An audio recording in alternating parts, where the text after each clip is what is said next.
Hey everyone, today we are doing a review of What Fury Brings by Tricia Levenseller. This comes out on September 23rd. Now, this video is going to be in two parts. I'm going to do a general discussion, sans spoilers or with very tiny minimal spoilers. Then I will let you know we are going to do a full spoiler talk about this book as well. I hated this book. I usually don't do reviews where I just flat out hate a book because I don't think it really contributes anything. However, in this case, there are so many special edition companies who are doing this book, and I was hoping maybe my review could help people save some money. This is one of the worst books I've ever read. I'm just going to say it right now. Thinking back to all the books I have read in my life that I really, truly despised, this is probably top 3. It's going to be a lot of rambling, a lot of me being annoyed. I just finished the book yesterday and I'm still processing it a little bit because it's so insane. Basic plot. In the world that our female main character lives in, essentially women rule everything and men are the second-class citizens. And in their history, the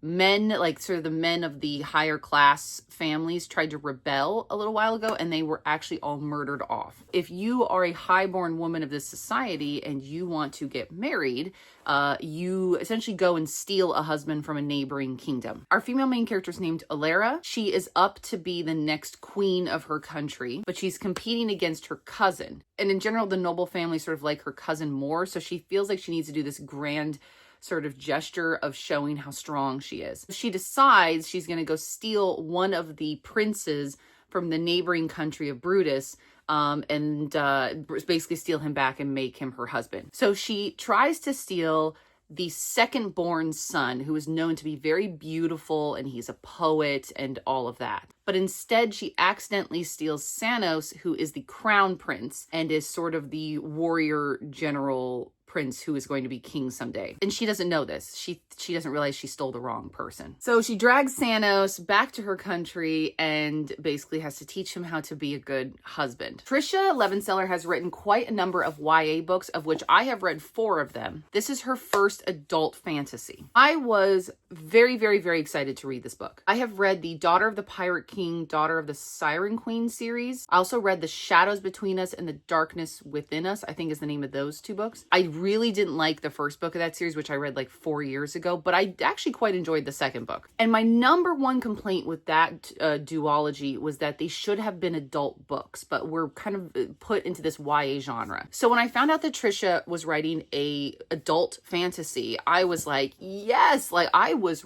really jazzed. She also sold to me because there is a penis guillotine in this book, and I was like, sounds fun. I would also like to note before I really get into it, I have an ARC copy. There's always a possibility that things have changed between the ARC copy and the finished copy. Here's the problem with this book. This is trying to be a dark fantasy without fully committing to the dark fantasy bit, but it's also trying to be a comedy without fully committing to the comedy bit. And instead, it is stuck between those two. I am not a reader who yucks anyone's yums. There are certain types of books that I don't enjoy reading, but I understand why people like those books. A perfect example to me is I really didn't like Haunting Adeline. It is not the kind of content that makes me happy, but when I read Haunting Adeline, I think that book was well written. I understand why people are really into those books. And I understand as a dark romance reader why you like those kinds of things. This book could have been pretty good if it went fully dark. She also tries to be funny with it. And I do think there is a world in which this works if it was just a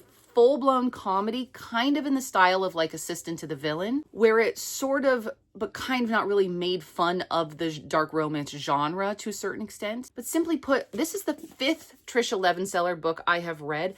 I do not think she's a good enough author to ride that very fine line. Let's talk about some of the most triggering things in the book. This will be small spoilers for the plot, but nothing too crazy. At one point, her cousin, who has a harem, it is referred to as a harem in the book, is got a bunch of men lined up and boys lined up to see who she's going to buy for the harem. Now, her cousin is the bad guy of the book. One of the boys in line is 14 years old.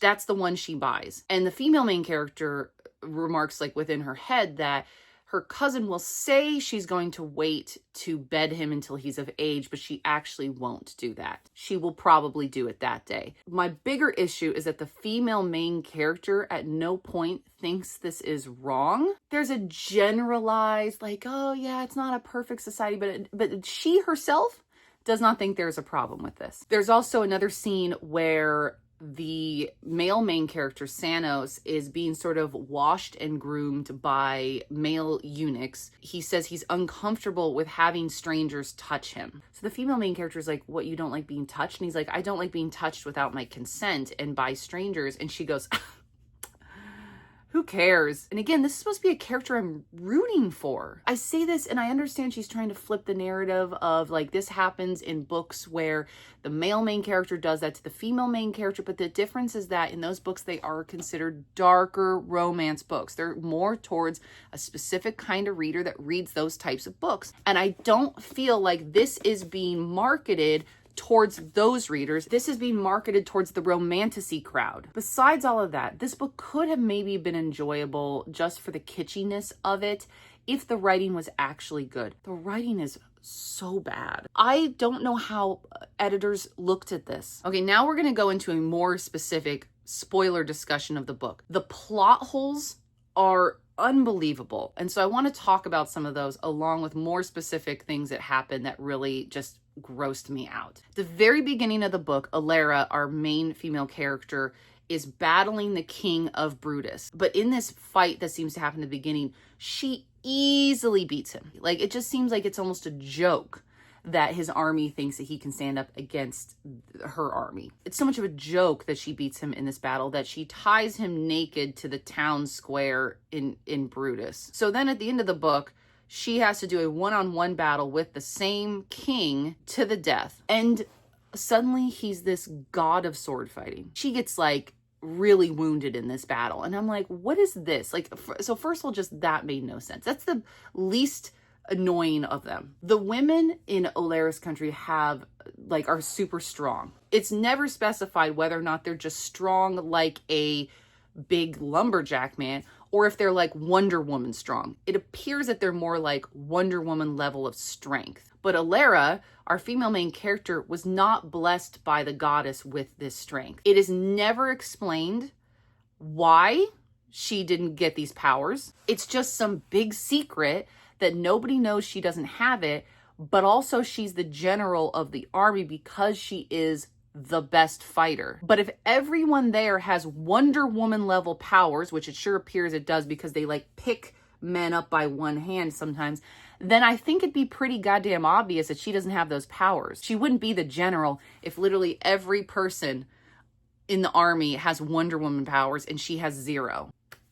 No sense. It was so pointless and made no sense to not have her have any powers. The whole book, I was like, who gives a shit? She steals Sanos from his country of Brutus. Brutus is, let's say, a more traditional world where it is a king, his son will inherit.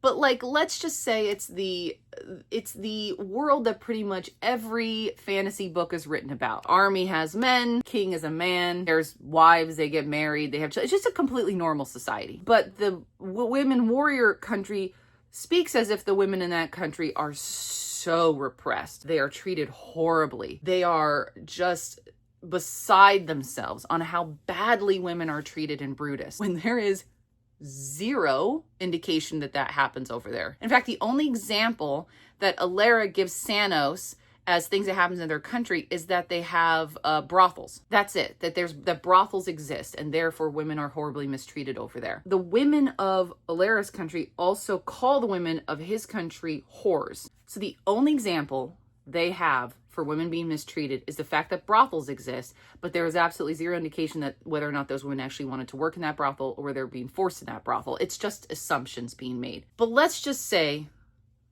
for the sake of the storyline, that all of the women over in Brutus are being horribly mistreated. It's not as if the Wonder Woman world is a sea and ocean away, where it's really hard to get to. It's like a 4-day trip down the road. Ladies, if you just go on down the road a piece over there, you get to own your husbands and have harems and be super strong. Why would any women be living in Brutus then? That makes no sense. Unless the women in Brutus aren't treated badly at all and it's a fairly equal society, but that's never discussed. The plot hole, you could drive a semi-truck through it. This book could have worked if Alara was trying to fix her country with how men are treated, and Sanos was trying to fix his country with how women were treated to make things more equal in both of their countries, then I could understand how this book could work, because it would basically be saying that how these people are being treated is not okay. That is not the plot of this book. Olara fully believes that everything that is done to men in her country is perfectly fine and acceptable. She does those things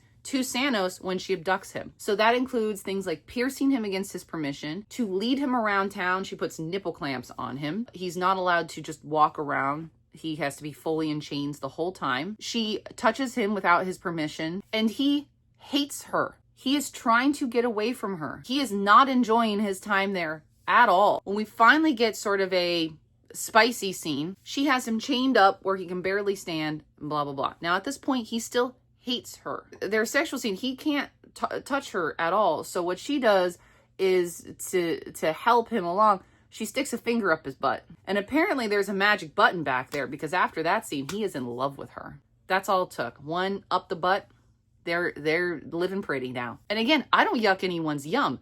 I don't even care about what happens in the sex scene. I have an issue with suddenly now he's in love with her. It's like, I don't want to go home. I don't want to be king.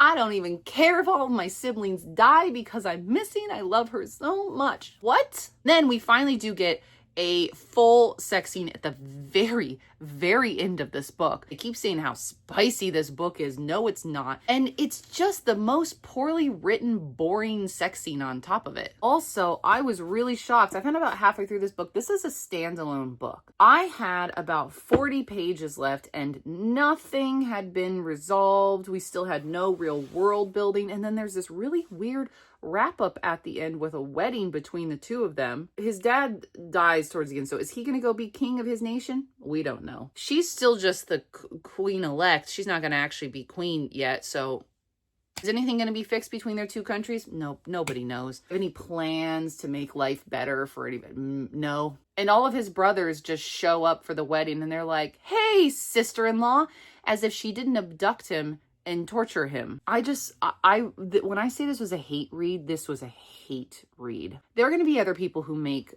videos about this book and are going to be so much better spoken than myself about this. I just wanted to give specific examples of why this book doesn't work. I see people giving it 5 stars. I see people saying it was so much fun. And I'm like, did we read the same book? Because this wasn't fun. It wasn't funny. It wasn't dark enough. I think I actually would have enjoyed it if it had gone really dark and just fully dark book. I could have been into that. It's not smart. It's not like, oh, what a cool look on how society treats people. It's just flops. So I'm hoping I can help at least one person out there to just not go to Barnes & Noble or Waterstones or whatever and buy it, because I don't think it's worth your money. And I've met Tricia. She seems like a lovely person. And like I said, I've read 4 other books by her that I've enjoyed enough. Holy cow, I don't know who approved this. What Fury Brings is out September 23rd. I gave this 0 stars, if it's any surprise to anybody. I am really interested to talk to anyone else who's read this book and liked it. I need